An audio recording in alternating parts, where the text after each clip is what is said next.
اعوذ باللہ من الشیطان اللعین الرجیم بسم اللہ الرحمن الرحیم نحمدک اللہم یا من نور قلوبنا بانوار المحبت العلویہ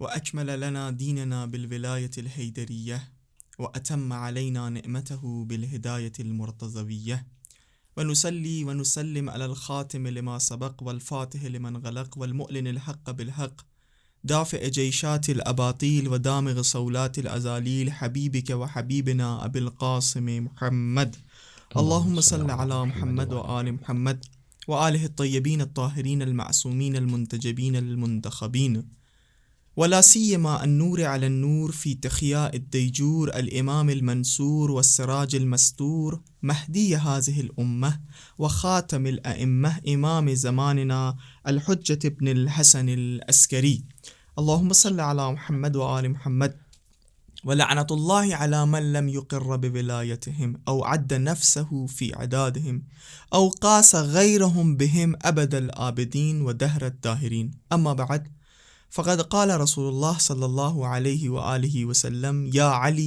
انت وشیعتک هم الفائزون۔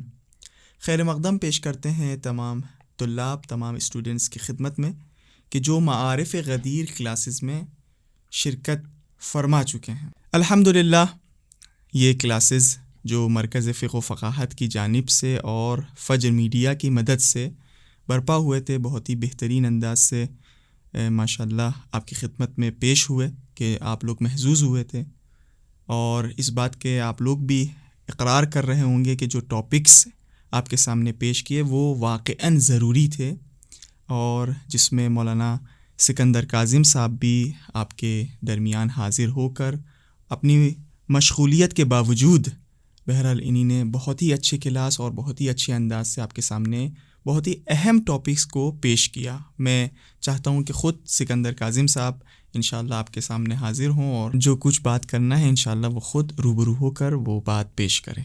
اعوذ باللہ السمیع العلیم من الشیطان اللعین الرجیم بسم اللہ الرحمن الرحیم الحمد للہ الذی جعلنا من المتمسکین بولایت مولانا امیر المؤمنین علی ابن ابی طالب علیہ الصلاۃ والسلام والائمۃ الطاہرین علیہم الصلاۃ والسلام۔ بہت ہی شکر گزار ہیں آپ کے مولانا محمد ابوالفضل عابدی صاحب کہ آپ نے یہ موقع فراہم کیا کہ لوگوں کی خدمت میں حاضر ہو سکیں اور اپنے دین کے اہم ترین ٹاپک یعنی ولایت کے ٹاپک پر کچھ عرائض کو پیش کر سکیں۔ یقیناً یہ ایک ایسا ٹاپک ہے کہ جس کی مناسبت سے کہ جو ایک فاؤنڈیشنل ٹاپک ہے کہ جو ہماری بنیادوں کو مضبوط کرتا ہے، اگر اس کے حوالے سے کہیں پر بھی ہمارے عقیدے میں، کہیں پر بھی ہماری فکر میں، ہمارے ورلڈ ویو میں کہیں پر بھی تھوڑا سا بھی ضعف پایا جائے، تھوڑا سا بھی کمزور ہو جائے ہمارا دل اس حوالے سے، تو یقیناً ہمارے دین کی بنیادیں کمزور ہو سکتی ہیں۔ تو لہٰذا بہت ضروری تھا کہ اس موضوع کے اوپر گفتگو پیش کی جائے، اور مجھے خوشی ہے اس بات کی کہ جو موضوعات پیش کیے گئے اور جو گفتگو پیش کی گئی اس میں اسٹوڈنٹس نے بڑھ چڑھ کے حصہ لیا اور بہترین طریقے سے انہوں نے پارٹیسپیشن کیا، اور انشاءاللہ تعالی جس طریقے سے ہم لوگوں نے الفاظ کی دنیا میں بڑھ چڑھ کے حصہ لیا ہے اس طریقے سے انشاءاللہ تعالی ہم لوگ اس کے معانی کے لیے بھی اس کا حق ادا کریں، اور اپنے دل میں، اپنی افکار میں، اپنے اعمال میں، اپنی زندگی کے ہر پہلو میں انشاءاللہ ہم لوگ مولا امیر المومنین علی ابن ابی طالب علیہ الصلوۃ والسلام کی ولایت کو عمل پیرا کریں۔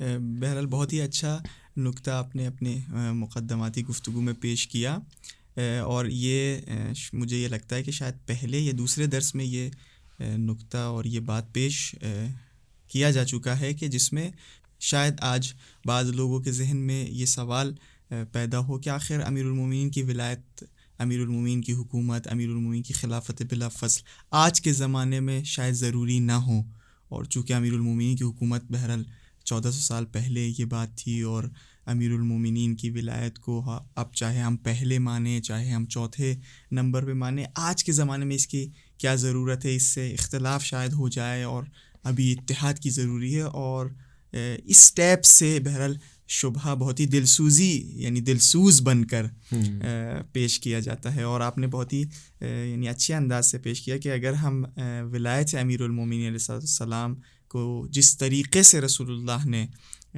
ہمیں پیش کیا ہے نہیں مانیں گے تو یہ دنیا جو ہے اس میں بھی ہم کامیاب نہیں ہوں گے اور آخرت میں تو کامیاب ہی نہیں اور سعادت مندی حاصل ہی نہیں ہوگی. اگر آپ اجازت دیں میں ایک پوائنٹ اب کرنا جی چاہوں. محرم بھی قریب ہے اور تمام جتنے بھی ہمارے ویورز ہیں وہ لوگ محرم کی تیاری کر رہے ہوں گے.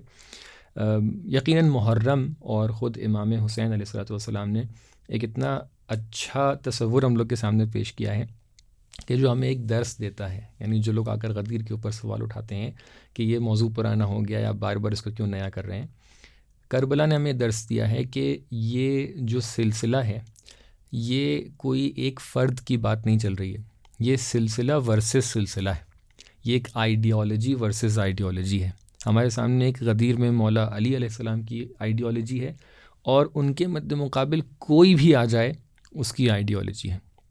تو لہٰذا یہ دو آئیڈیالوجی قیامت تک کے کبھی پرانی نہیں ہو سکتی, آج بھی زندہ ہے اور انشاءاللہ ہمیشہ زندہ رہیں گی. تو لہٰذا اگر ہم غدیر کی آئیڈیالوجی پر ہیں تو ہمیں ہر سال, ہر لمحہ, ہر مہینہ, ہر دن اس کے اوپر گفتگو کرنے کی ضرورت ہے. یعنی آپ کی بات کی تائید کے لیے جو بہت ہی اچھے انداز سے آپ نے پیش کیا, اگر یعنی امیر المومنین اور امیر المومنین کے مد مقابل جو لوگ ہیں اگر ان کی سیرت, ان کی گفتار, ان کے رفتار سملر ہوتے تو ہم چلیے ایک مرتبہ یہ آ کر کہہ سکتے تھے کہ ٹھیک ہے ہم اس بات کو مطلب تاریخی پنوں میں چھوڑ دیں گے اور اس بات کی طرف ہم لوگ متوجہ نہیں ہوں گے. لیکن امیر المومنین اور یا یوں کہا جائے غدیر اور ثقیفہ, جی یہ دونوں بالکل اپوزٹ, یعنی 180 ڈگری دونوں میں فرق ہے. بالکل ایسے ہی. یعنی اگر آپ سلسلے ولایت جیسے رسول اللہ صلی اللہ علیہ وآلہ وسلم نے فرمایا امیر المومنین امام حسن علیہ السلام, امام حسین, یہاں تک کہ امام حسن عسکری علیہ السلام اور پھر آخری حجت, اور ان کے مد مقابل جو بہرحال خلفائے اسلامی یا یوں کہا جائے بنام خلفائے اسلامی اور بنام جانشینان رسول اللہ صلی اللہ علیہ وآلہ وسلم اپنے آپ کو پیش کر رہے ہیں, گفتار میں فرق, رفتار میں فرق, آئیڈیالوجی میں فرق, سب کا اپنا خاص میتھڈ ہے. کوئی کہہ رہا ہے شورا اچھی بات ہے, کوئی کہہ رہا ہے وصیت اچھی بات ہے. رسول اللہ وصیت کر رہے ہیں تو اچھی بات نہیں ہے, خود وصیت کر رہے ہیں تو صحیح ہے. رسول اللہ آ کر جو ہیں اللہ کا حکم بیان کر رہے ہیں تو صحیح نہیں ہے, خود جو کام کر رہے ہیں صحیح.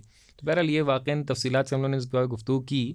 یعنی حتیٰ آپ یہ دیکھیے کہ آج کل جو شبہے بھی پیش کیے جا رہے ہیں یا مخصوصاً سوشل میڈیا کے تھرو جو آپ لوگ دیکھ رہے ہیں نان مسلم کرٹیسائز کر رہے ہیں یا وار کرنے کی کوشش کر رہے ہیں, رسول اللہ کے شخصیت کو, ان کے چہرے کو خراب کرنے کی کوشش کر رہے ہیں, آپ دیکھ رہے ہیں سب کا بیس جو ہے وہ ثقیفائی بیس ہے. بالکل ایسے ہی, بالکل ایسے ہی. یہ یقیناً ایک ناکام کوشش ہے کیونکہ یہ اللہ تعالیٰ کی قدرت ہے کہ جہاں دشمن افراد اسلام پر حملہ کرنا چاہتے ہیں اور وہ ایک زاویے کو پکڑ کے حملہ کر رہے ہوتے ہیں, اللہ نے اسی کے مد مقابل ایک دوسرا زاویہ رکھ کر یہ بتا دیا ہے کہ ایسا نہیں ہے کہ جس اسلام کو, یا ایسا نہیں کہا جائے کہ اسلام, بلکہ جو احکام کہہ سکتے ہیں یا جو آئیڈیالوجیز کبھی کبھی کچھ لوگوں کی طرف سے پیش کی جاتی ہیں وہ ایک جزئی اور ایک پرٹیکولر آئیڈیالوجی ہوتی ہے.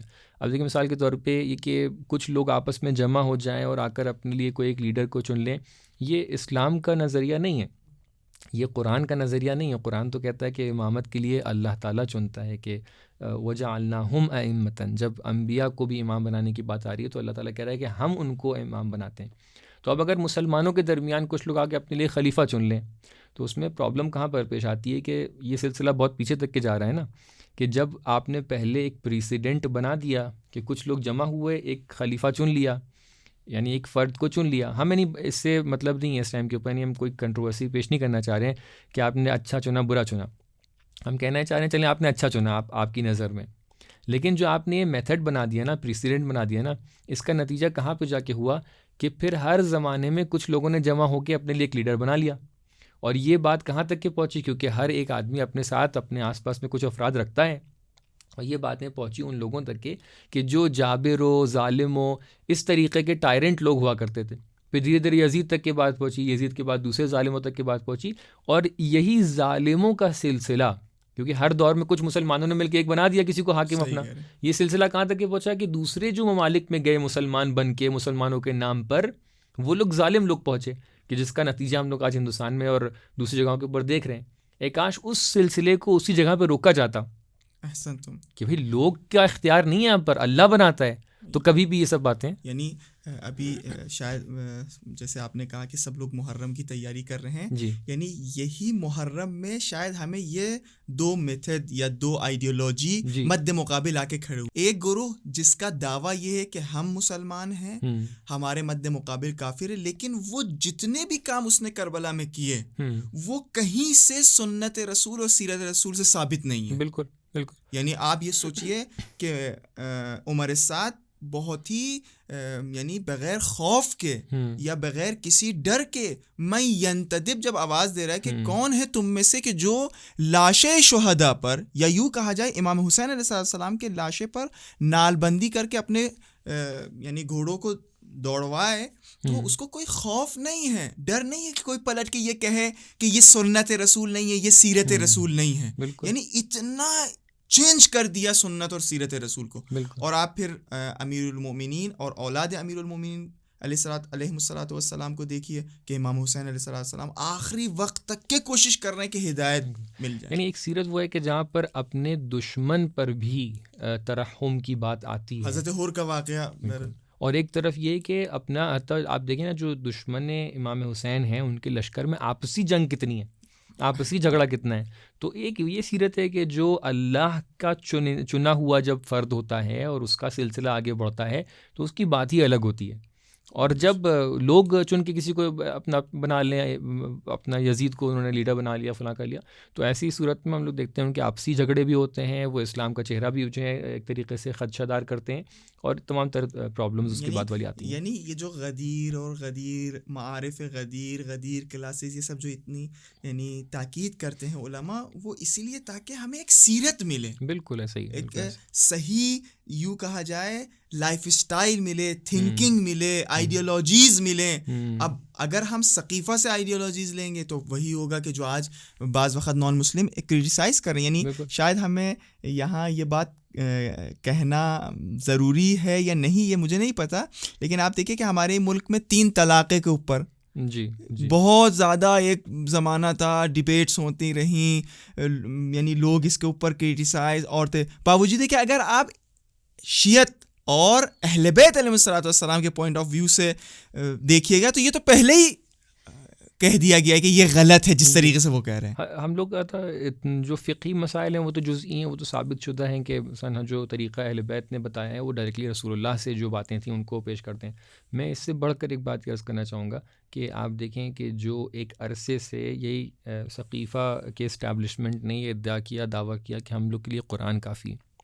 آپ اس سے پہلے کا زمانہ لے لیں کہ جس ٹائم کے اوپر حجاب کی کنٹروورسی ایجاد ہوئی تھی، اور جتنے بھی لوگ یہ کہتے تھے کہ صرف قرآن صرف قرآن صرف قرآن، جب آ کر کورٹ نے کہا کہ صرف قرآن سے آپ ثابت کریے تو کوئی ثابت نہیں کر پایا کہ یہ آپ کا اسینشل پارٹ ہے ریلیجن کا یا نہیں.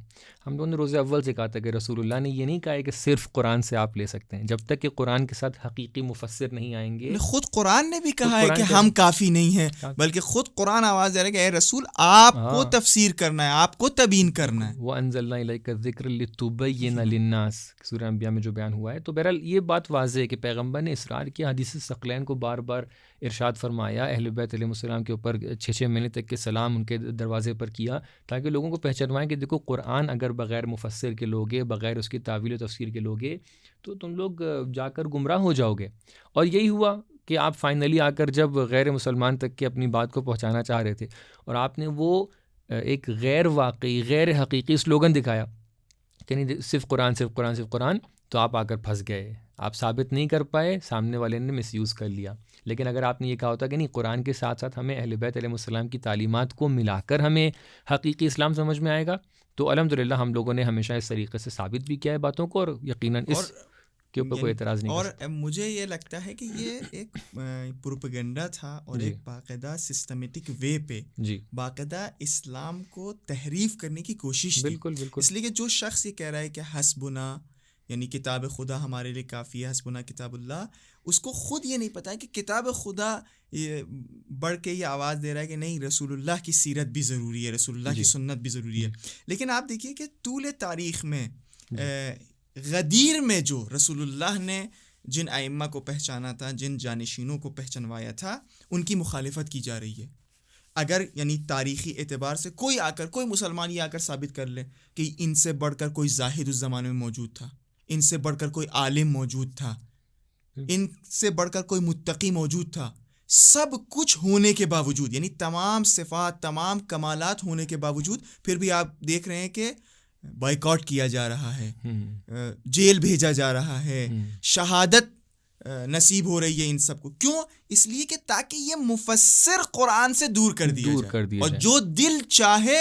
آخر میں نتیجہ یہ ہوا کہ آپ دیکھیے ISI آپ کے سامنے ہے کہ بنام اسلام اصلاً یعنی اسلام کی تحریف کر دی. اسلام کا یعنی اس کو کیسے کہا جائے، ذرہ برابر بھی اس میں کہیں اسلام نہیں تھا. دیکھیں اس میں یعنی میں نہیں کہنا چاہوں گا، اگر کچھ لوگ ہم لوگ کے ویورز میں سے ایسے ہیں کہ جو مانتے ہیں کہ فرض کیجئے کہ جو لوگ سقیفہ میں بیٹھے ہوئے تھے وہ بہت اچھے لوگ تھے، فرض کیجئے وہ اگر اس طریقے سے سمجھتے ہیں کہ نہیں بہت مخلص لوگ تھے، حالانکہ تاریخی شواہد اس کے خلاف ہم لوگ کو دلائل بتاتی ہیں. لیکن میں کہنا چاہوں گا حتماً یقیناً وہ بہت بھولے بھی تھے اگر صحیح ہوں گے حتماً، کیونکہ تاریخ تو یہ کہتی ہیں کہ شواہد اس کے خلاف ہیں، لیکن اگر ایسے تھے تو بہت ہی زیادہ بھولے تھے. یعنی یہ ساری باتیں کہ قرآن کے مفسرین کو صفحہ ہستی سے ختم کرنا چاہتے تھے، یہ تو دشمنوں کی سازشیں تھیں، جو دوسرے غیر اسلام کے علاوہ دوسرے جو وہاں پر لوگ موجود تھے، جو سیاس لوگ تھے، ان لوگ کی سازشیں تھیں. تو ایسے فرد کو لا کے باغ ڈور دے دینا کہ جس کو یہ نہیں پتہ ہے کہ کون سی سازش دشمن کی ہے، کون سی سازش دشمن کی نہیں ہے، جس کو یہ نہیں پتہ کہ مجھے اسلام کے بانی، اگر ظاہری طور پہ بھی دیکھیں تو اسلام کے آپ دیکھیں سیاسی پارٹیوں میں کیسا ہوتا ہے کہ جو انسان بنا رہا ہوتا ہے پارٹی کو، کہتے ہیں بھئی اس کی جو آئیڈیالوجی ہوتی ہے وہ سب سے زیادہ مضبوط ہوتی ہے.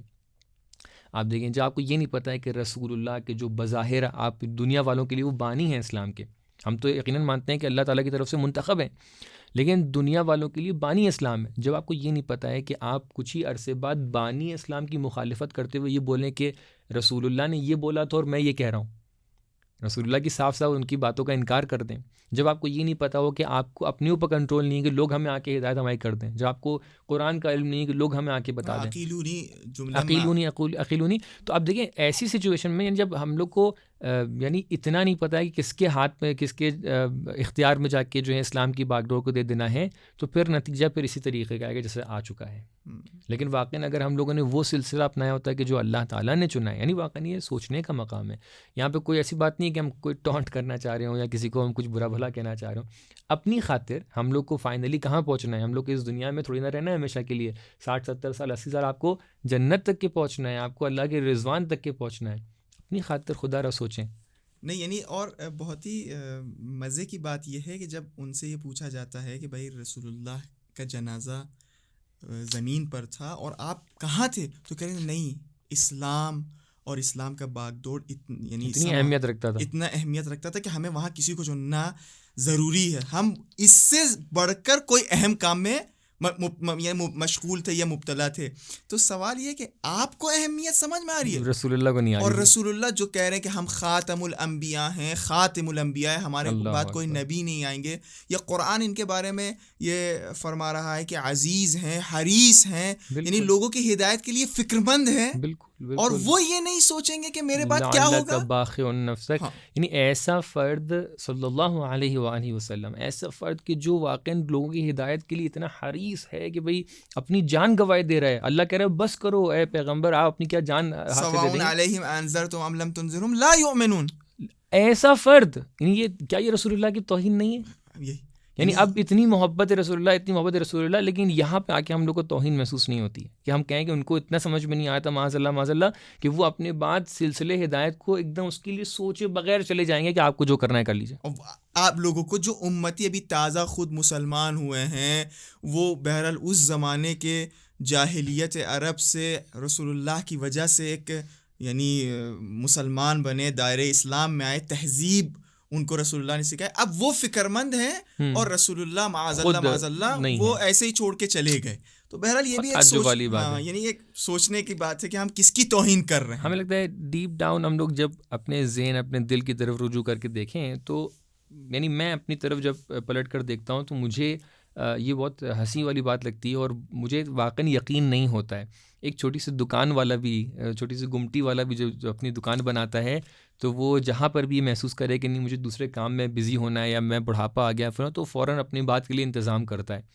اتنی اہم چیز، اتنا سب سے اہم ترین دین، تا قیامت رہنے والا دین، خاتم النبیین ہے، اور اس کے بعد آپ کچھ بھی فکر نہ کریں اپنے بات کے لیے، واقعی میرے لیے قابل یقین بات نہیں ہے. یعنی شاید یوں کہا جائے ایک چرواہا بھی، جی ایک چرواہا بھی جب اپنے بہرحال یعنی بکریوں کو اب کی یہ مثال سمجھانے کے لیے چھوڑ کے جا رہا ہوتا ہے تو کسی کے حوالے کرتا ہے، بھائی جنگل ہے، شیر ہے، بھیڑ ہے، بھیڑیاں ہیں. اور یہ اس صورت میں ہے کہ جب دیکھیں قرآن کے اندر اللہ تعالیٰ چاہتا ہے سب کچھ پازیٹیو بیان کرتا، لیکن سورہ منافقون نازل کیا ہیں اتنی مرتبہ کہ وَمِمَّنْ حَوْلَكَ مِنَ الْأَعْرَابِ مُنَافِقُونَ، پیغمبر آپ ہی کے اطراف میں لوگ جو بیٹھے ہیں ان میں سے بہت سے لوگ منافق ہیں.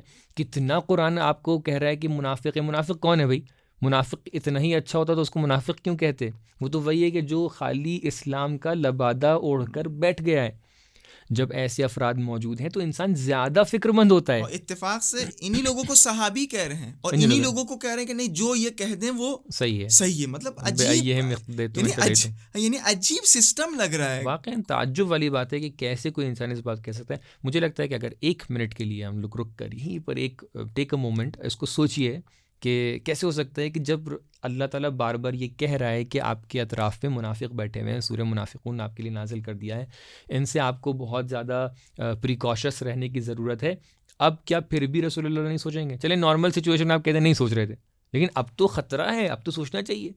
واقعاً اگر ہم لوگ یہاں پر بھی آ کر یہ کہیں کہ رسول اللہ نے اپنے بات کے لیے کوئی سلسلہ متعارف نہیں کرایا تو ہم نے رسول اللہ کی خدمت میں توہین کی. اور مجھے یہ لگتا ہے کہ ایک مرتبہ اس انداز سے بھی ہمیں دیکھنا ہوگا کہ جب رسول اللہ تشریف لائے تھے یا یوں کہا جائے مبعوث ہوئے تھے جی پیغمبری پر، وہ زمانہ، اس زمانے کے صفات، اس زمانے کا ایٹماسفیئر، اور رسول اللہ کے بعد جن لوگوں نے یہ ادعا کیا، یہ دعویٰ کیا کہ ہم جانشین ہیں، ہم اس قوم کے رہنما ہیں، اگر وہی انہی نے ایٹماسفیئر، وہی انہی نے انوائرمنٹ سجا دیا، بنا دیا کہ جو رسول اللہ کے آنے سے پہلے تھا، یعنی جیسے یوں کہا جائے ظلم کرنا، بادشاہت کا نظام برپا کرنا، تو پھر اسلام آنے کا فائدہ کیا ہوا؟ ہاں یعنی رسول اللہ کے پھر آنے کا کیا فائدہ ہوا؟ بالکل.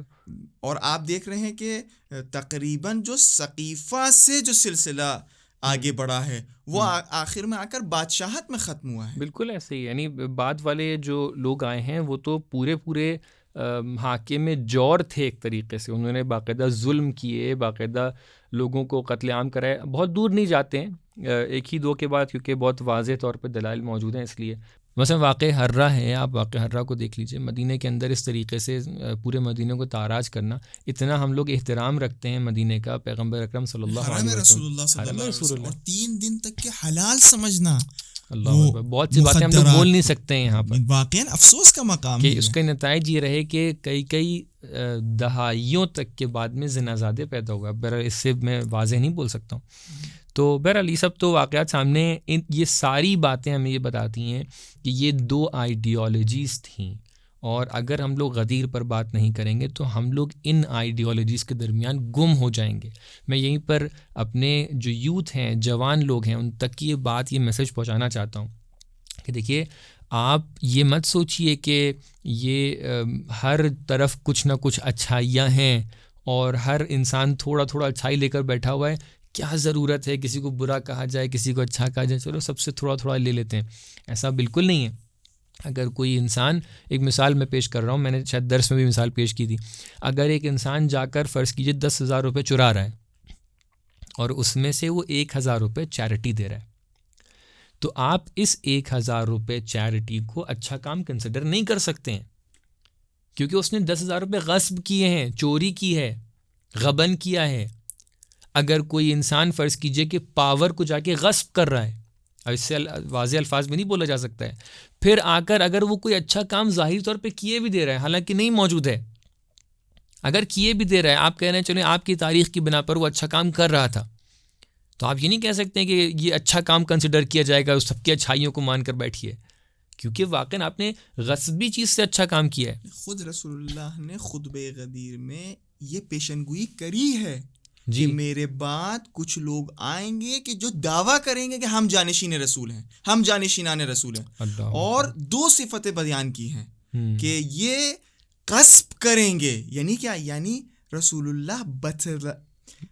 اللہ بتلا رہے ہیں اپنے جانشین کو، قصب کریں گے جو آپ کی بات ہے. بالکل. یعنی اب دیکھیں یہاں پر آ کر ہم لوگ آج کے زمانے سے ریلیٹ کریں کہ اگر آج آپ کہہ رہے ہیں کہ چلو اتنا عرصہ گزر گیا، سب طرف کچھ اچھائی ہے، میں کہوں گا جو اچھائی آپ کو ظاہری طور پہ دکھ رہی ہے یہ قرآن کی تعبیر ہے اعمالہم کسراب، یہ ایک دم خاک کی طرح اڑ جائیں گے اوپر سے ساری چیزیں. یہ ایسی ہیں کہ جیسے جب آپ جاتے ہیں دور سے آپ کو روڈ کے اوپر دکھائی پڑتا ہے کہ دور پہ پانی ہے، لیکن آپ آگے جاتے ہیں تو آپ کو پانی نہیں دکھائی پڑتا ہے. یہ ساری کی ساری چیزیں توہم ہیں. یعنی جو اچھائیاں آپ کے لیے آج بتائی جا رہی ہیں اس میں سے 99% تو جعلی ہیں، جہاں پر آپ کو پتہ چل جائے گا یعنی کاپی پیسٹڈ وہ فضائل کے جو رسول اللہ نے امام علیہ کے لیے بیان کیے ہیں. القاب یعنی القاب تو چلیں ایک ایسی چیز ہے کہ جو اس ٹائم سے مشہور آج کل واقعاً ایسی کچھ کتابیں نظر آ رہی ہیں. میں بہرحال اس کو نہیں بولنا چاہ رہا ہوں کہ اتنے واضح الفاظ سے بیان کیا جائے اس کو. میں نہج البلاغہ میں امام علی علیہ السلام کے بلیغ خطبے، خطوط اور اقوال موجود ہیں. یہ تو صدیوں سے لوگوں کے لیے واضح ہے، لیکن آج کو آپ کو آ کر بازار میں اگر کسی اور خلیفہ کے نام پر نہج فلاں دکھ جائے کتاب تو آپ کیا سمجھیں گے یہ کیا بنایا جا رہا ہے؟ اور اس کے اندر کاپی پیسٹڈ خطبے جو خطبے مولا علی کے تھے اٹھا کے وہاں پر رکھ دیے گئے. تو اگر تعجب والی بات ہے کہ بھئی آج کل تو جو جعلی ہیں ان کو تو چھوڑ ہی دیجیے، اور جو ان کی نظر میں صحیح بھی ہیں باتیں وہ غصبی چیزوں کے اوپر سے. ایسے ہے کہ آپ فرض کیجیے ایک گھر کو آپ غصب کر لیجیے اور وہاں جا کے آپ روزانہ جو ہے 51 رکعت نماز پڑھیے، تو کیا یہ نماز اللہ قبول کرے گا؟ بالکل نہیں کرے گا. کیوں نہیں کر رہا ہے اللہ قبول؟ کیونکہ بہرحال یہ غصبی جگہ پہ کیا جا رہا ہے. تو لہٰذا ہم یہ نہ کہیں کہ سب کیا اچھی باتیں موجود ہیں. یہ آئیڈیالوجیز کا ڈفرینس ہے. جہاں پر علوی اور غدیری آئیڈیالوجی نہیں ہے وہ غاصبین ہیں. بہرحال یعنی معارف غدیر کلاسز بہرحال اسی طریقے سے انشاءاللہ اگلے سال بھی اور جب موقع انسان کو ملے انسان کو حاصل کرنا چاہیے یقیناً. اور اسی بات کو آگے بڑھاتے ہوئے انشاءاللہ قرآن اندازی تک کی بھی پہنچنا ہے. مزے کی بات یہ ہے اگر انسان واقعاً توجہ کرے تاریخ اسلام پر کہ من کنت مولا فہذا علی مولا، یہ ایسی متواتر حدیث متواتر واقعہ ہے کہ آپ نے اپنے درس میں بھی شاید مجھے یاد آ رہا ہے کہ بیان کیا تھا کہ اس کے لوگ منکر نہیں ہوئے. بالکل. باوجود یہ کہ یہاں مولا بمعنی ولایت، بمعنی امام، بمعنی سرپرستی، الست اولیٰ بانفسکم، یہ تمام مقدمات رسول اللہ نے پیش کر کے من کنتو مولا فہذا علی مولا کا جملہ پیش کیا. لیکن مد مقابل لوگ آئے کہا کہ یہ دوست کے معنی ہے، دوست کے معنی ہے. ہم اگر 1 منٹ 1 لمحہ اس چیز کو کنسیڈر کر بھی لیں، ٹھیک ہے دوست کے معنی ہے، لیکن پھر اس واقعے کو ہم کہاں اور کیسے توجیہ کریں گے کہ رسول اللہ کے جانے کے بعد کیا امیر المومنین کے گھر پر امیر المومنین کے زوجہ حضرت فاطمہ زہرا سلام اللہ علیہا جو سیدہ نساء عالمین ہیں، سیدہ نساء اہل جنت ہیں، ان کے گھر پر لوگ آگ اور لکڑیاں لے کر جمع نہیں ہوئے؟ اللہ. یعنی آپ کس بات کا انکار کریں گے؟ یا آپ کہہ رہے ہیں دوست تھے. اب رسول اللہ ایسی جگہ کہ جہاں تاریخی حقائق سے یہ سمجھ میں آتا ہے کہ لوگوں کے تلوے جل رہے تھے، لوگ کے چہرے جل رہے تھے، لوگ ردا الٹی کیے ہوئے تھے، اپنے چہرے کو چھپا رہے ہیں تو پیر جلا جا رہا ہے، پیر چھپا رہے ہیں تو چہرے جل رہے ہیں. تعجب لوگ انکار کیسے کر دیتے ہیں کہ اتنی شدید اس میں سچویشن میں رسول اللہ بولیں گے کہ دوست.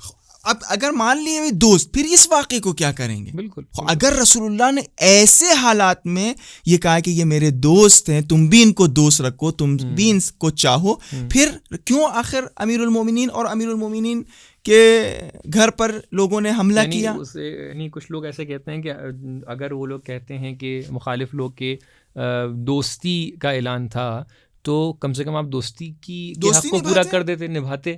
آپ نے دوستی بھی تو نہیں نبھائی. اور قرآن یہ آواز دے رہا جو رسول خدا بتا دیں، جو رسول خدا کہہ دے اسے اپنا لو، آتاکم الرسول فخذوہ، جس کو منع کر دے. مطلب یعنی آپ یہ دیکھ رہے ہیں کہ آپ فرار نہیں کر سکتے ہیں حقیقت سے. بالکل ایسے ہی ہے.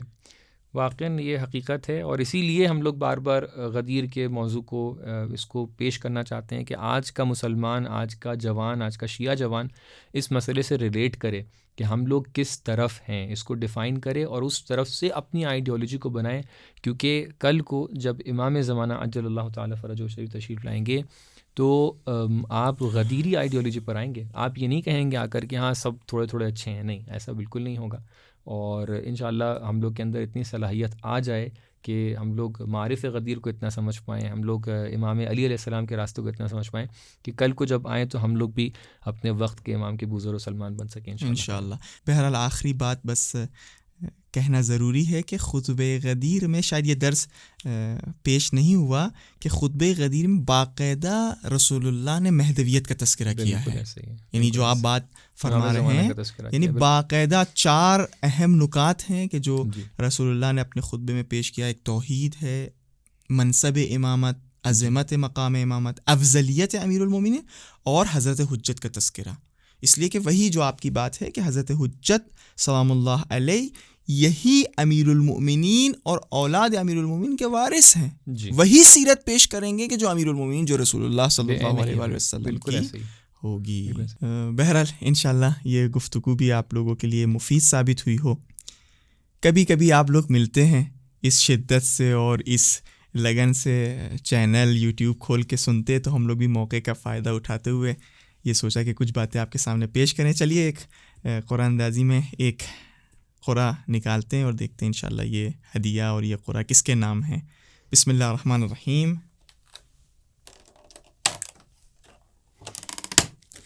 مولانا صاحب آپ ایک. بسم اللہ الرحمن الرحیم. دیکھیے ہم سارے جو پیپرز ہیں ان کو مکس کیے دے رہے ہیں تاکہ ایسا نہ ہو کہ کوئی سمجھے کہ بھئی ہم نے. تو یہ 5واں انعام کے جن کو 100 نمبر پورے ملے ہیں وہ مسرت فاطمہ بنت عابد علی. الحمدللہ. ایک ان کی سلامتی کے لیے ایک صلوات پڑھ دیتے ہیں. اللہم صلی علی محمد و آل محمد وعجل فرجہ. بہرحال ایک مختصر سا ہدیہ انشاءاللہ خواہر مسرت فاطمہ کو انشاءاللہ پیش کیا جائے گا. دعا کریے کہ بہرحال وسائل وسیع ہوں تاکہ جتنے لوگ ان کلاسز میں شرکت کرتے ہیں ان کو کچھ نہ کچھ بہرحال تبرکاً ہدیہ پیش کیا جائے. آپ لوگوں کو پتہ ہے کہ یہ جو کلاسز برپا ہوئے تھے، یعنی سالیان سال سے یہ کلاسز آف لائن اور آن لائن کی صورت میں پیش کیے جا رہے ہیں، مخصوصاً شہر لکھنؤ اور اطراف شہر لکھنؤ میں، اور یا کشمیر، کانپور، بارہ بنکی، یہ تمام علاقوں میں بھی کوشش کی جاتی ہیں کہ یہ کلاسز برپا ہوں. اس سال یہ کلاسز آن لائن اور آف لائن دونوں صورت میں پیش کیے گئے. آن لائن بہرحال بہت سارے لوگ بہت سارے شہروں سے لوگ جڑ سکتے ہیں، اسی لیے یہ بہت مفید ثابت ہوتا ہے.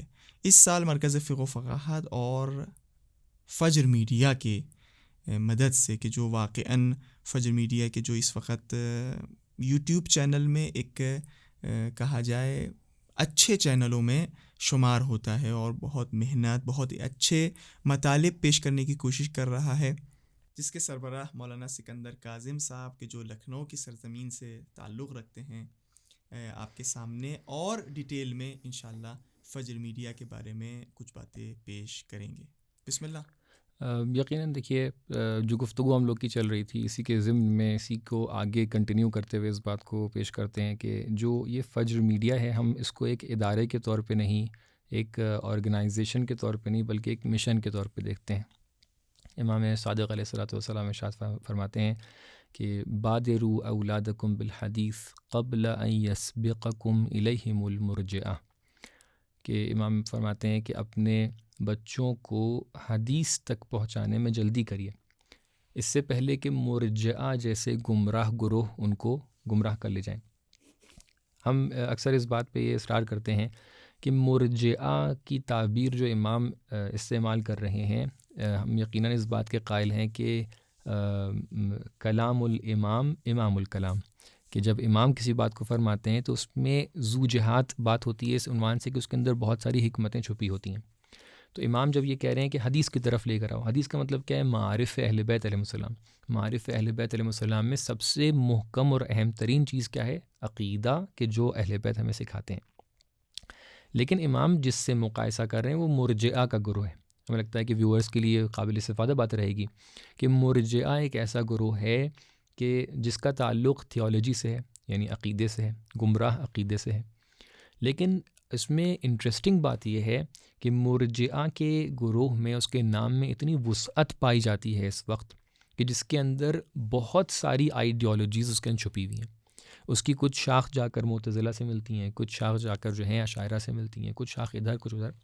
تو لہٰذا ایک اتنا جامع ٹرم ہے اس وقت یہ مرجئہ والا، تو اچھے بسا کہ امام نے شاید اسی وجہ سے اس مرجئہ کا نام یہاں پر ذکر کیا. کہنے کا مقصد کیا ہے کہ عقیدے کے حوالے سے جو حملے ہوتے ہیں ہم لوگوں کے اوپر، ہمارے مذہب کے اوپر، تشیع کے اوپر، اہل بیت علیہ السلام کے اوپر، ہمیں اس کے حوالے سے بہت زیادہ اویئر رہنے کی ضرورت ہے، اور تمام تر جو ہمارے پاس وسائل ہیں ان کے ذریعے سے ہمیں اہل بیت علیہ السلام کا ڈیفنس اور جسٹیفیکیشن کرنے کی ضرورت ہے.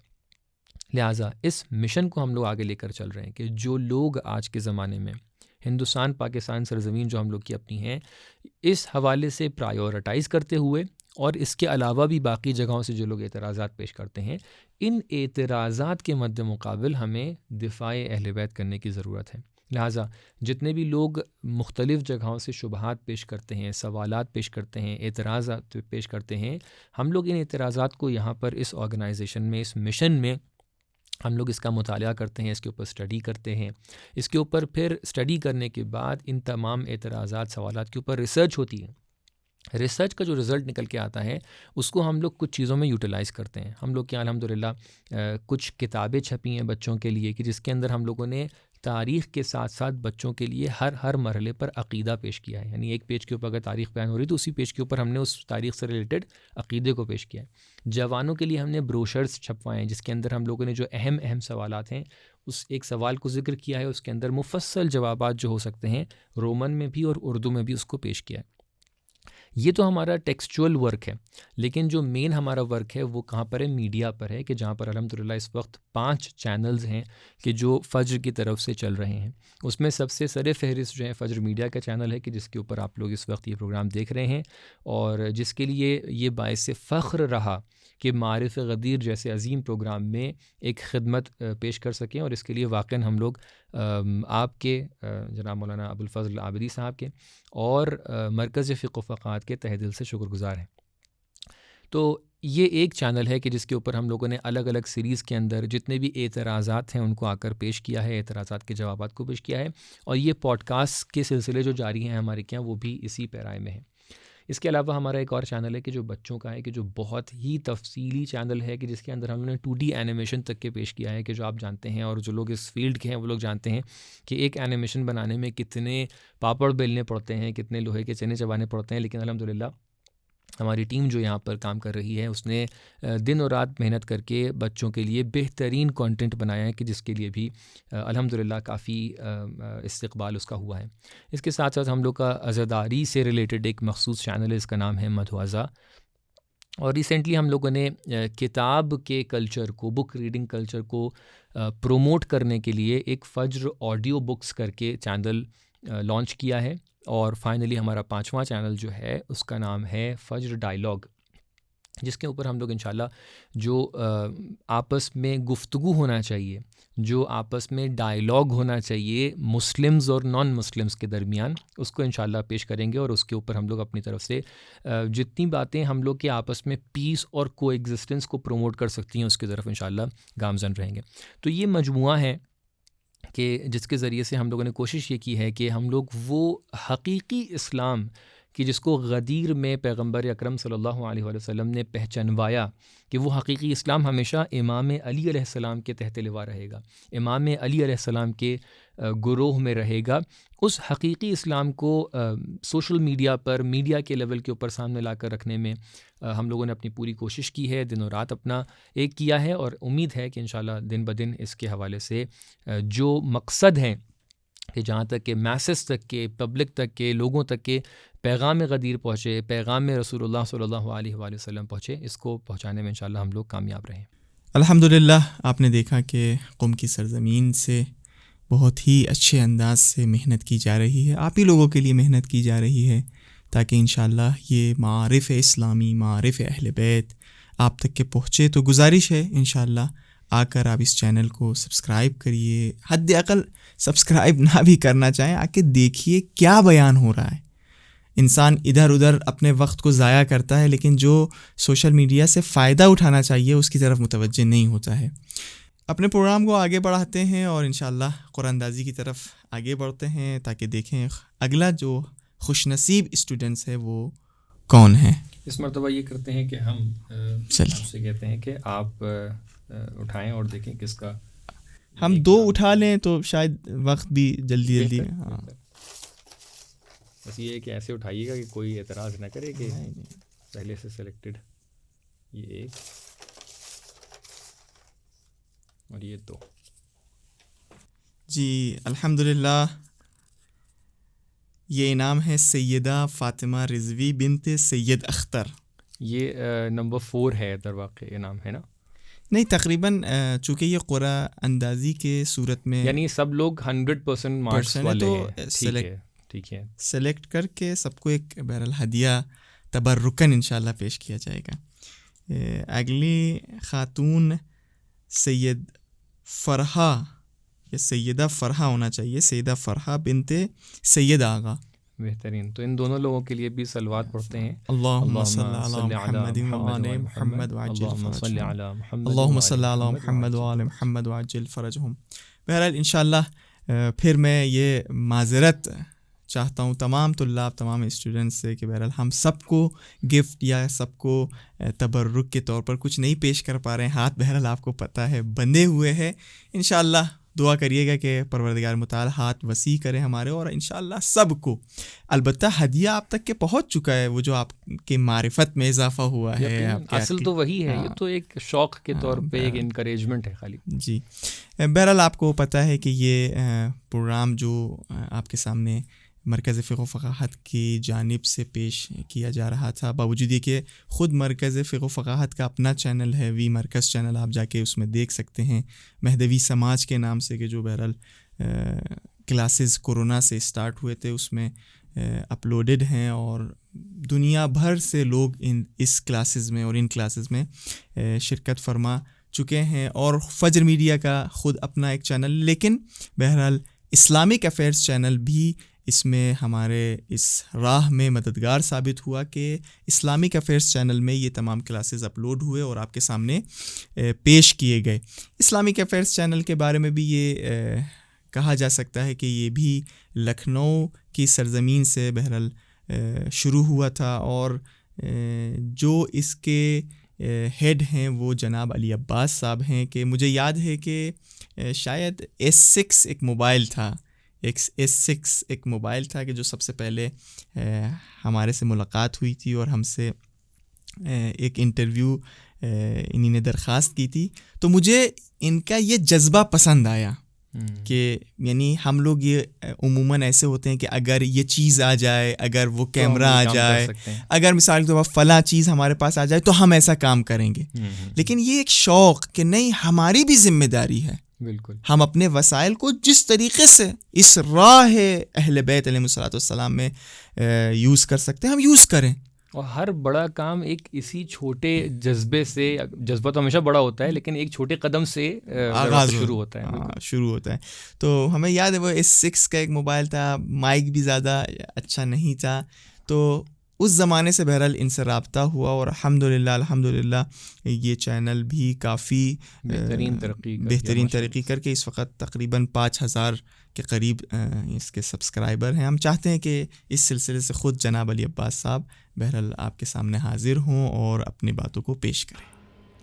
السلام علیکم ورحمۃ اللہ. میں علی عباس آپ سب کی خدمت میں حاضر ہوں اور بہت بہت شکر گزار ہوں مولانا ابوالفضل عابدی صاحب کا کہ انہوں نے مجھے موقع دیا کہ اپنے اس پوڈ کاسٹ میں تھوڑا سا ٹائم لے کے میں آپ سب کو تھوڑا سا پریشان کر سکوں اور اپنی جرنی کو بتا سکوں.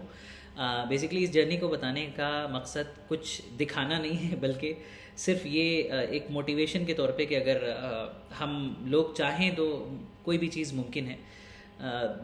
اسپیشلی میں بات کروں گا اسلامک افیئرس چینل کے بارے میں، ان پروگرامز کے بارے میں، اور ابھی تک ہم لوگ اس کو کیسے کرتے ہیں تاکہ جو لوگ بھی سنیں تھوڑا بہت موٹیویشن ہو، ہماری بھی حوصلہ افزائی ہو جاتی ہے. آپ لوگ دیکھتے ہیں دعاؤں سے نوازتے ہیں.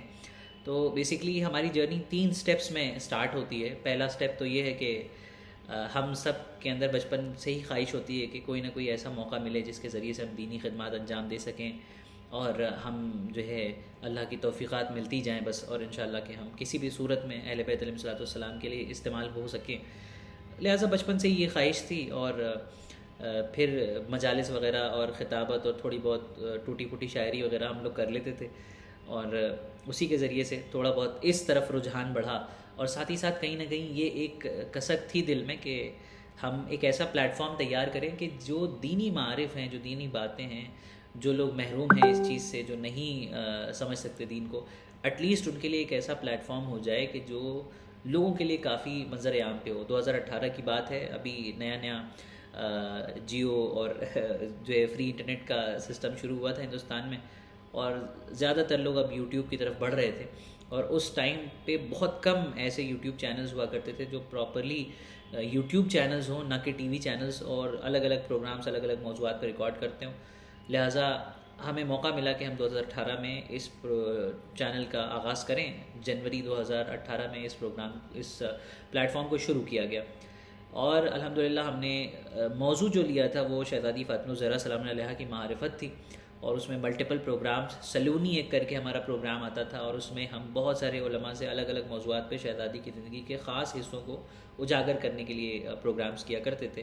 مختصراً یہ کہ ہماری ملاقات آپ کے استاد جو اس معرف غدیر کلاسز میں ہیں مولانا ابوالفضل عابدی صاحب سے ہوئی, اور بہرحال وہ ٹائم ایسا تھا کہ وہ ہم سے کافی زیادہ امپریس ہوئے ہم سے اور ہماری ٹیم سے, کیونکہ ہم لوگ اس ٹائم پہ وسائل کے پیچھے نہیں بھاگے. بقول خود مولانا کے ہم لوگ اس طرف ہماری توجہ نہیں گئی تھی, لیکن خود مولانا نے ہمیں توجہ کرائی, اور ہمیں یہ محسوس ہوا کہ یہ بے شک اللہ کی توفیق ہے کہ ہم لوگ جب انٹرویو لینے پہنچے تھے تو اس وقت ہم لوگ اکثر انٹرویوز لیا کرتے تھے, لیکن جو ہمارے پاس فون تھا ہم لوگ فون سے انٹرویو لیتے تھے, نہ ہمارے پاس کوئی کیمرہ تھا, نہ کوئی لیپ ٹاپ تھا, کوئی بھی وسیلہ نہیں تھا, حتیٰ سٹینڈ بھی نہیں تھا جو آج کے ٹائم پہ بہت سستا ملتا ہے. سٹینڈ کی جگہ پہ ہم لوگ کلپس وغیرہ یوز کرتے تھے, ایک لوہے کا تار لے کے 2 طرف کلپ لگی رہتی تھی, اور اس کے ساتھ میں جو فون تھا وہ سیمسنگ کا J2 فون ہوتا ہے, جو بہت سیمسنگ کی کمپنی میں جو سب سے لو کوالٹی کا فون مانا جاتا ہے. اس کو کیسے سیٹ کر کے ہم لوگوں نے انٹرویوز لیے ہیں وہ ہم لوگ جانتے ہیں. وہ دیکھ کے کافی زیادہ متاثر ہوئے. بہرحال یقیناً اب ہم اس بات کو تسلیم کرتے ہیں کہ اللہ کی جانب سے عطا کردہ توفیق ہے, ورنہ تو لوگوں کے پاس کیمراز بھی ہوتے ہیں اور بھی چیزیں ہوتی ہیں, لیکن بہرحال اللہ کی توفیق نہ ہو تو پھر ساری چیزیں ہونے کے باوجود بھی ہم کچھ نہیں کر سکتے. تو یہ ایک شوق تھا. پھر دھیرے دھیرے ہم لوگوں نے مائکس وغیرہ خریدے, اور تھوڑا جو ہے اسٹوڈنٹ تھے, تھوڑے بہت انویسٹمنٹ کر کے ہم لوگ کسی طریقے سے اس طرح کے پروگرامز ریکارڈ کرایا کرتے تھے. ساتھ ہی میں ایک کانٹیسٹ تھا جس سے ہماری ٹیم کا خاص طور سے رابطہ, اور ہمارا رابطہ بہت زیادہ ہو گیا. وہ علم و زیارت کانٹیسٹ ہوا کرتا تھا جس میں ہم لوگ بچوں سے کو قرآن مجید کے درس عالم کے ذریعے دلاتے تھے, اور ان سے کچھ سوالات پوچھنے کے بعد جو بھی بچے پاس ہوتے تھے ان کا نام ہم لوگ نجف اشرف بھیجتے تھے, اور وہاں امام علی علیہ السلام کے حرم میں زیارت کرائی جاتی تھی. اور اس کانٹیسٹ سے کچھ روحانی چیزیں بھی کچھ واقعات ہمارے ساتھ ایسے ہوئے جس کو ابھی ڈسکس کرنا مقصد نہیں ہے, لیکن انشاءاللہ اس کی وجہ سے ہمیں کافی تقویت ملی, اور ہم لوگوں نے یہ اپنے آپ کو پختہ کر لیا کہ ہم اب آنے والی زندگی میں جب تک اللہ کی توفیق مل رہی, ہمارا پورا ارادہ ہے کہ ہم اس فیلڈ میں کہیں نہ کہیں اپنی زندگی سے ٹائم نکال کے ضرور وقت دیں گے, جس سے لوگوں کے معارف جو ہے لوگوں کے لیے معارف حاصل کرنا آسان ہو جائے دین کے. مختصراً یہ کہ پہلا سٹیج ختم ہوا. دوسرا سٹیج ہے ہمارا مولانا ابوالفضل عابدی صاحب سے جڑنا, اور ان کو جب ہمارا انٹرویو کا طریقہ اور ہمارا کام ہماری ٹیم کا پسند آیا تو انہوں نے ہمیں پیشکش کی کہ ہم ان کا جو آفس ہے دفتر آیت اللہ بعید خراسانی مرکز فقہ و فقاہت کے, جس کے تحت یہ معرف غدیر کلاسز ہو رہی ہیں, ہم اس کا حصہ بنیں, اور جو وہاں کے کلاسز ہوتے ہیں یا وہاں کے جو بڑے پروگرامز ہوتے ہیں اس میں سرو کریں انشاءاللہ. تو بہرحال ہم تو تلاش کر رہے تھے کہ ہمیں توفیقات حاصل ہوں, اور موقع مل گیا. اور سب سے اچھا پروگرام جو بہرحال ہمارے لیے زندگی کا سب سے بڑا پروگرام تھا جس کا ہم حصہ بنے, وہ فاطمی ایگزیبیشن تھا. ایک بالکل نیا کانسیپٹ کہ جو آیت اللہ بعید خراسانی صاحب کے دفتر سے اور مرکز فقہ و فقاہت کی جانب سے لکھنؤ کی ٹیم سے ہوا تھا. وہ تھا کہ شہزادی سلام علیہ کی زندگی کے اوپر ایک proper pictorial exhibition, pictorial representation of the life of Bibi Fatima al-Zahra سلام علیہ, الگ الگ سیکشنز میں, جس میں آپ لوگ اس کے بارے میں بھی ہمارے چینل پہ ویڈیوز دیکھ سکتے ہیں. اگر آپ فاطمی ایگزیبیشن ڈالیں گے تو یوٹیوب پہ بہت ساری ویڈیوز مل جائیں گی. جہاں پہ جس طرح سے آج کے ٹائم پہ ایڈوانس لوگ ہیں، الگ الگ ادھر ادھر کے موضوعات پہ ایگزیبیشنس ہو سکتے ہیں، تو شہزادی اور ہمارے ائمہ کی لائف پہ کیوں نہیں ہو سکتے؟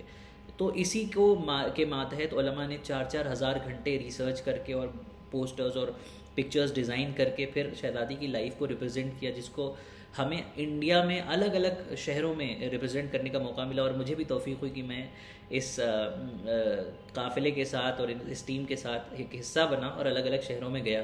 اور باقاعدہ مجھے بھی توفیق ہوئی کہ بعض اوقات میں بھی شہزادی کی زندگی ایکسپلین کرتا تھا ان پکچرز کے ذریعے. اللہ آپ سب کو توفیق دے کہ آپ کو بھی، بہرحال ہمیں توفیق دے کہ ہم آپ تک بھی اس ایگزیبیشن کے ذریعے پہنچے. اور پھر اس کے بعد مہدوی سماج کلاسز جو ایک انٹرنیشنل لیول پہ بہت زیادہ فیمس ہوئی، جس میں رمضان مبارک میں لکھنؤ میں تقریباً 1,500 سے 2,000 اسٹوڈنٹس کو الگ الگ 8-9 سینٹرز پہ دینی کلاسز کے لیے آمادگی کرنا اور پورے باقاعدہ اسٹینڈرڈ طریقے سے کلاسز کرنا، اور جس کی شہرت ہندوستان اور ہندوستان کے باہر الگ الگ ممالک میں بھی ہوئی. اور پھر لوگ آن لائن کی بھی ڈیمانڈ کرنے لگے. تو الحمدللہ ابھی ہم لوگ تقریباً 15 سے 20,000 اسٹوڈنٹس ہیں جن کو مہدوی سماج رمضان مبارک کی کلاسز بھی جو ہے مکمل طور سے جس میں درس ہیں اور وہ ہم سے کنیکٹڈ ہے اور وہ پڑھ چکے ہیں، یہاں سے سرٹیفکیٹس حاصل کر چکے ہیں. اور پھر غدیری کلاسز جو ابھی آپ سامنے دیکھ رہے ہیں، آخری جو مرحلہ 3rd اسٹیپ ہے وہ بھی جلدی جلدی آپ کی خدمت میں عرض کریں کیونکہ وقت زیادہ نہیں رہ گیا ہے. وہ ہمارے اسی سلسلے کو ایک دوام بخشنے کے لیے ہماری بچپن سے خواہش تھی کہ ایک ایسا انسٹیٹیوٹ، ایک ایسی آرگنائزیشن قائم کریں کہ جہاں پہ دینی تعلیم کو نہ صرف 15 دن کے لیے، نہ صرف 10-12 ویڈیوز کے ذریعے درسوں کے لیے، بلکہ ایک اکیڈمک طریقے سے کمپلیٹ کیا جائے. اس کی وجہ سے ہم نے ایک یعنی اللہ نے توفیق دی اور ہم نے ایک ادارہ اپنی ٹیم کے ساتھ اوپن کیا، جس کی بنیاد بھی شہزادی فاطمہ الزہرا سلام علیہا کے نام سے ہی رکھی، جس کو شارٹ میں فیڈرل یونیورسٹی کے نام سے جانتے ہیں، جس کا فل فارم ہے Fatimi educational and cultural university, FEDURAL university.com. یہ ہماری ویب سائٹ ہے، یہاں پہ آپ سرچ کر سکتے ہیں. بیسکلی یہ ہم آپ کو اس لیے بتا رہے ہیں تاکہ آنے والے ٹائم میں اگر آپ انہی کلاسز کو، انہی معارف کو اکیڈمک طریقے سے پڑھنا چاہتے ہیں گھر پہ رہتے رہتے، تو آپ بہت آسانی سے پڑھ سکتے ہیں. اس میں 3 سیکشنز ہیں، جس میں 3 سال سے لے کے 15 سال کے بچوں کے لیے فیڈرل کٹس کا سیکشن ہے، جس میں احکام، عقائد، دینیات، قرآن مجید مکمل کرانا. الحمدللہ ابھی پرسوں ہی ایک اسٹوڈنٹ نے ہمارے یہاں قرآن مجید مکمل کیا، اور ہمیں بڑی خوشی ہوتی ہے کہ اگر کوئی بچہ 0 سے سٹارٹ کرتا ہے اور 1 سال کے 1.5 سال کے اندر جو ہے وہ بہترین تجوید کے ساتھ بہترین عقائد اپنی عمر کے لحاظ سے معلوم کرنے کے بعد قرآن مجید مکمل کرتا ہے، تو وہ بھی جو ہے اس سلیبس کا حصہ ہے.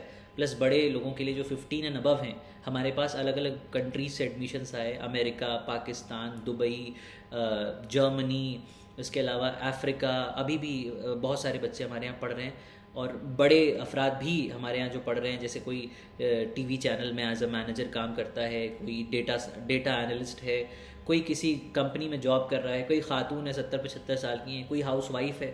یہ لوگ الگ الگ کورسز میں احکام، تجوید القرآن اور اخلاق ہو گیا، عقائد ہو گیا، تفسیر قرآن، نہج البلاغہ، اس طرح کے ملٹیپل سبجیکٹس ہیں جن میں حتیٰ کہ مجلس و ذاکری کی بھی ٹریننگ کرائی جاتی ہے.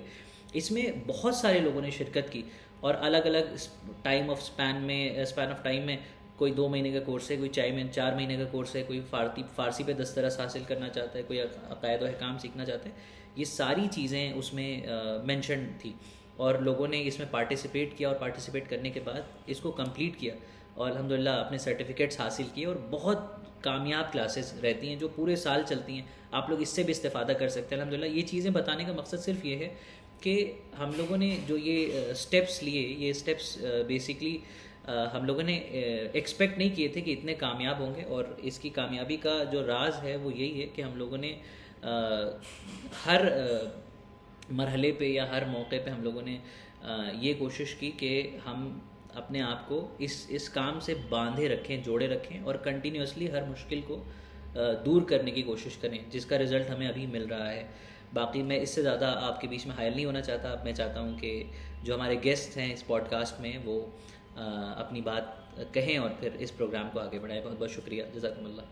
خوب، آپ نے دیکھا جناب علی عباس صاحب نے بہت ہی بہترین انداز سے بہرحال کچھ باتیں آپ کے سامنے پیش کی. انشاءاللہ یہ جو باتیں، یہ جو چینلز آپ کے سامنے پیش کیے جا رہے ہیں، ان سب کو جا کے ملاحظہ کریے گا، دیکھیے گا. اور آپ سب سے یہ گزارش ہے کہ ہمارے سے رابطے کے لیے آپ مرکز فقہ و فقاہت کا جو آفس لکھنؤ میں موجود ہے کازمین روڈ پہ، وہاں آ کر رابطہ کر سکتے ہیں. جو نمبرز دیے گئے ہیں اس کے ذریعے آپ ہم تک کے پہنچ سکتے ہیں.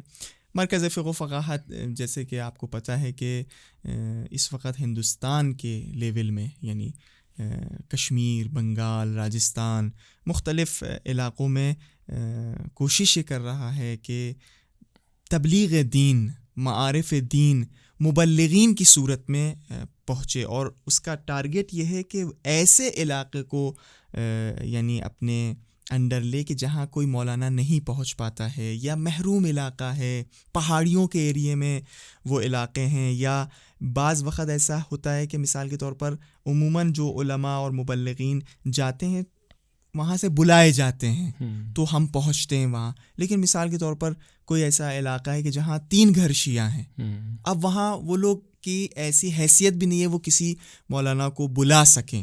تو بہرحال کبھی کبھی دیکھا گیا ہے، یعنی ہم لوگوں کے پاس یہ تمام چیزیں ثبت ہیں کہ 10 سال سے کوئی مولانا نہیں پہنچا ہے. جی یعنی ایک واقعہ جو مرکز فقہ و فقاہت حضرت آیت اللہ وحید خراسانی صاحب کا جو آفس یعنی گویا ہے، جس کے سربراہ مولانا محمد عابدی صاحب ہیں، جو قمی کے لقب سے یا قمی کے نام سے مشہور ہیں، وہ بتاتے ہیں کہ ایک گاؤں یہ لوگ گئے تھے کہ جہاں قبروں کے اوپر لال جھنڈے لگے تھے. جب مولانا نے پوچھا کہ یہ لال جھنڈے کیوں ہیں، کہا یہ لوگ بغیر نماز کے دفن ہوئے، اس لیے کہ کوئی مولانا نہیں پہنچا تھا یہاں. تو ہم لوگوں نے اس لیے لگایا کہ اگر کوئی یہاں سے مولانا گزرے تو ان کے نماز پڑھا دے. تو یعنی بہرحال یہ بھی ایک اہم کام ہے، ایک المیہ ہے یہ. واقعاً دیکھیے اتنے ایسے مقامات ہیں جہاں پر واقعاً یہ جو ایٹ لیسٹ ہے وہ بھی وہاں پر نہیں پہنچ پایا. تو واقعاً جن لوگوں کے لیے وسائل فراہم ہیں، جن لوگوں کے پاس مولانا حضرات اویلیبل ہیں، جہاں مساجد موجود ہیں، جہاں پہ امام باڑے موجود ہیں، جہاں پر ایسے لوگ موجود ہیں جو کلاسز آرگنائز کر رہے ہیں، اہتمام کر رہے ہیں، دینی پروگرامز ہو رہے ہیں، ان لوگ کو روزانہ شکر کرنا چاہیے واقعاً کہ کتنا آپ کے لیے. اب مثال تو لکھنؤ کی سرزمین کو آپ دیکھ لیجئے، آپ کو ہر گلی کوچے میں آپ کو مجالس ملیں گی، درس ملیں گے، سب کچھ مل جائے گا. تو جو لوگ ان نعمتوں کا شکر نہیں کرتے ہیں اللہ تعالیٰ سے، روز قیامت واقعاً ان کو جواب دہ رہنا پڑے گا. یعنی جو بھی ویورز اس وقت ہیں، وہ اگر کوئی آنا چاہے اور ان علاقوں کو دیکھنا چاہے اور جائزہ لینا چاہے، وہ آ سکتا ہے. یقیناً سب کی ذمہ داری ہے کہ جہاں تک کہ اپنے تئیں جو بھی حمایت کر سکتا ہے، کوئی فکری حمایت کر سکتا ہے، کوئی پیسے سے حمایت کر سکتا ہے، کوئی مین پاور پرووائڈ کر سکتا ہے، یہ ہم سب کی ذمہ داری ہے. یعنی یہ کاروان دیکھیں، ہم اور آپ کی ذمہ داری یہ ہے کہ ہم علم دین حاصل کریں اور اچھی طریقے سے اس کو بیان کریں. لیکن بہرحال یہ بیان کرنا، یہ پلیٹ فارم تیار کرنا، بہرحال اس کے کچھ اور بھی مخارج ہیں کہ جس کی ذمہ داری ہمارے ہاتھوں سے باہر ہے، آپ کے ہاتھوں سے باہر ہے. یعنی چاہے وہ یہ پروگرام ہوں، یہ ہدایہ ہوں، یہ چینل خود بنانا، یہ اس طریقے سے جو آپ کے سامنے آپ دیکھ رہے ہیں، یہ جو پوڈ کاسٹ پیش ہو رہا ہے، بہرحال یہ اس میں بہت خرچے لگتے ہیں کہ جو آپ ہی لوگوں کی مدد سے یہ تمام چیزیں تیار کیے جاتے ہیں. یقیناً یہاں پر مجھے امام کی ایک روایت یاد آ رہی ہے کہ جہاں پر امام نے ہم لوگوں کی ذمہ داریوں کے تحت اس بارے میں اس حدیث کو بیان کیا ہے کہ جو یعنی ذمہ داری ہر ایک فرد کی بنتی ہے، وہ کیا بنتی ہے کہ ایتام آل محمد کی سرپرستی کو ہاتھ میں لے. ہو سکتا ہے کہ ایتام کا مطلب یتیم کی جمع، یتیم کا جو پلورل ہوتا ہے اس کو ایتام بولتے ہیں. یعنی ہر فرد کی ذمہ داری ہے کہ وہ یتیم جو آل محمد میں سے یتیم ہیں، ان کی ذمہ داری کو ہاتھ میں لیں. کوئی ہو سکتا ہے سوچے کہ نہیں، یہ تو ان لوگوں کی بات کر رہے ہیں کہ جو ائمہ کی نسل سے ہیں اور اس میں یتیم ہو گئے، ان کی جا کے مدد کر لی جائے. تو پلٹ کے جب امام سے پوچھا جاتا ہے تو آپ ارشاد فرماتے ہیں کہ نہیں، امام یتیم وہ شخص نہیں ہے کہ جس کا باپ مر گیا ہو. یتیم حقیقی معنی میں وہ شخص ہے کہ جو اپنے امام سے دور ہو گیا ہو. تو لہٰذا یہ ہم سب کی ذمہ داری ہے کہ اگر کسی علاقے تک کے وہاں تک کہ امامت نہیں پہنچی ہے، اور ظاہر سی بات ہے جب امامت نہیں پہنچی ہے تو حقیقی دین نہیں پہنچا ہے، وہاں تک کہ ہماری ذمہ داری ہے کہ امامت کو پہنچائیں۔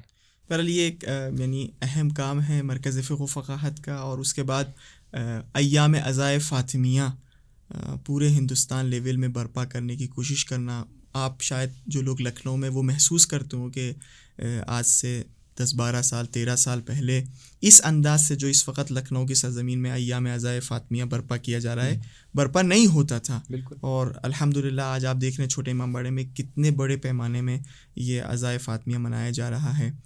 اس کے ساتھ ساتھ فاطمیہ ایگزیبیشن جس میں مولانا صاحب بھی 2 سال ہمارے ساتھ بہرحال خدمت کر رہے تھے اور لوگوں کو ایکسپلین کر رہے تھے معارف حضرت فاطمہ زہرا سلام اللہ علیہا، اور ماہ مبارک رمضان میں مہدوی سماج کے عنوان سے جو کلاسز برپا کیے جاتے ہیں، کہ جو اس سال آپ نے دیکھا کہ تقریباً 1,500 سے 2,000 لوگ آف لائن صورت میں پورے لکھنؤ بھر میں ان کلاسز میں لوگوں نے شرکت کی، جوان نوجوان لڑکی لڑکے تمام لوگ بڑھ چڑھ کے ان کلاسز میں ان لوگوں نے حصہ لیا، اور الحمدللہ آپ نے دیکھا کہ جوان تشنا ہیں، جوان چاہتے ہیں کہ معارف اور اہل بیت علیہ الصلوۃ والسلام کے معارف کو، سیرت کو، ان کی گفتار و رفتار کو سنیں سمجھیں۔ بس یہ کہ ہم اور آپ ساتھ میں بہرحال اس مشن کو آگے بڑھائیں، تاکہ انشاءاللہ جب ہماری موت ہو، اور جو ہمیشہ ہم یہ دعا کرتے ہیں کہ اللہم ارزقنی شفاعت الحسین یوم الورود، تو ہم کہہ سکیں کہ ہاں ہم اس شفاعت کے حقدار ہیں، کم سے کم اتنی امید رکھ سکیں، مطلب اتنے ہمارے اعمال ایسے ہو جائیں کہ ہم کہیں نہیں، ہم واقعاً امیدوار ہیں کہ ان اعمال کی بیسس پر ہمیں شفاعت نصیب ہو سکے۔ چلتے ہیں مرکز فقہ و فقاہت کی جانب سے جو کچھ کام پیش کیے جا رہے ہیں اس کا ملاحظہ کرتے ہیں، اور پھر انشاءاللہ اپنے پروگرام کو اختتام کرتے ہیں۔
الحمدللہ آپ نے دیکھا کہ ہر انسان اپنے اپنے فیلڈ میں یہ محنت کر رہا ہے، چاہے وہ فجر میڈیا ہو، چاہے اسلامک افیئرس چینل ہو، اور چاہے دیگر یعنی آرگنائزیشنز، جتنے لوگ بھی اس وقت محنت کر رہے ہیں. پروردگار ان سب کو سلامت رکھے، ان کی توفیقات میں اضافہ کرے، اور ان سب کی سلامتی کے لیے آپ لوگ باوز بلند ایک صلوات بھیج دیے. اللہم صلی علی محمد و آل محمد. چلتے ہیں قرآن اندازی کی طرف، تاکہ بہرحال آخری مرحلہ اس کا ہے. اب آپ بہرحال 2 نکال لیے. یقیناً دوبارہ میں اس بات کا خیال رکھوں گا کہ میں پہلے سے سلیکٹڈ نہیں. یہ ایک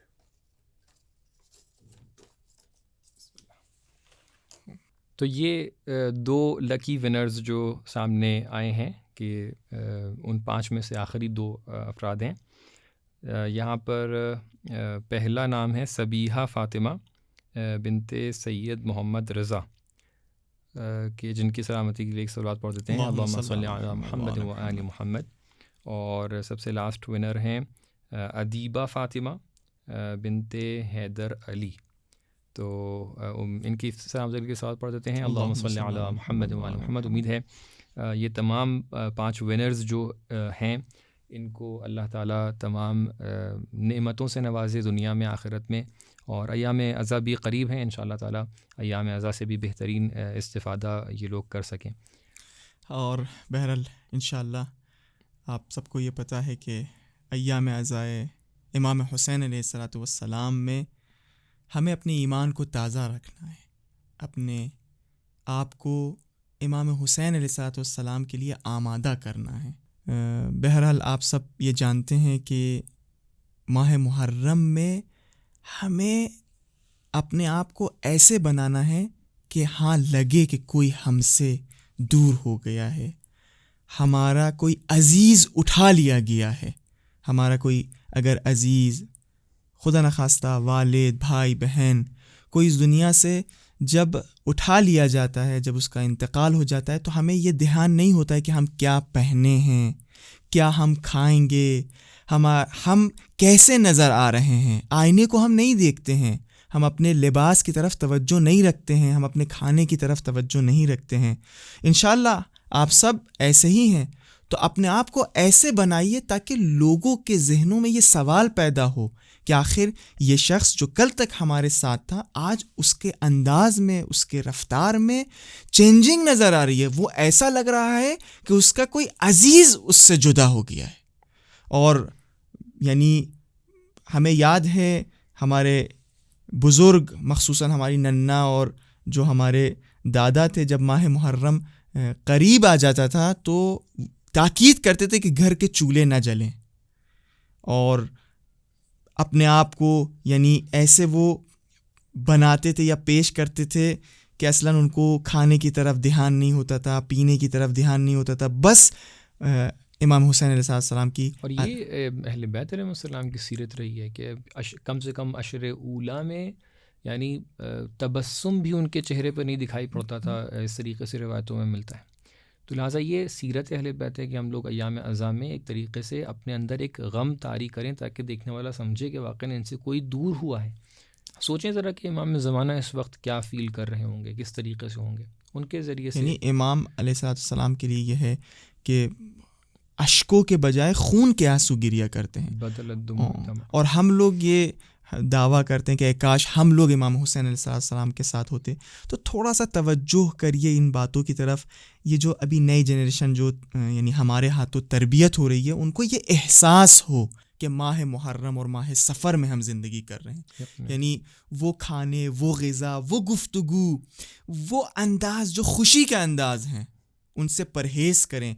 چھوٹے بچے بھی یہ پوچھے بابا آخر آج ہم کیوں یہ نہیں کھا سکتے ہیں کھانا، آج آخر ہم کیوں یہاں نہیں جا سکتے، تاکہ ہم ان کو بتا سکیں، سمجھا سکیں.